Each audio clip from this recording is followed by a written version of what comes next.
ఓం హిందూ ధర్మంలో అత్యంత పవిత్రమైన మంత్రం. దీనిని ప్రణవ మంత్రం అని కూడా పిలుస్తారు. ఇది సృష్టి, స్థితి, లయలకు ప్రతీక మరియు దైవక శక్తిని సూచిస్తుంది. ఓం యొక్క అర్థం అక్షర విభజన.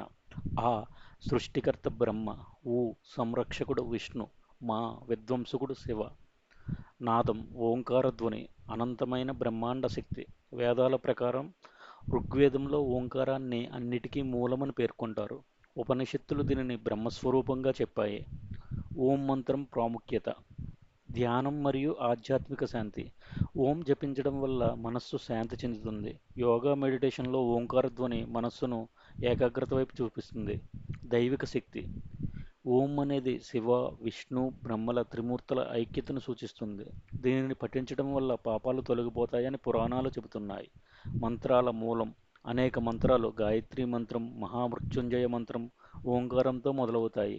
శాస్త్రీయ ప్రాముఖ్యత: ఓం ధ్వని మెదడులో అల్ప తరంగాలను క్రియేట్ చేస్తుంది, ఒత్తిడిని తగ్గిస్తుంది.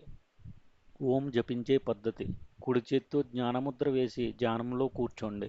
లయబద్ధంగా ఓం అని పఠించండి. ఈ మంత్రాన్ని 108 సార్లు రుద్రాక్షమాలలతో జపించడం శ్రేష్టం.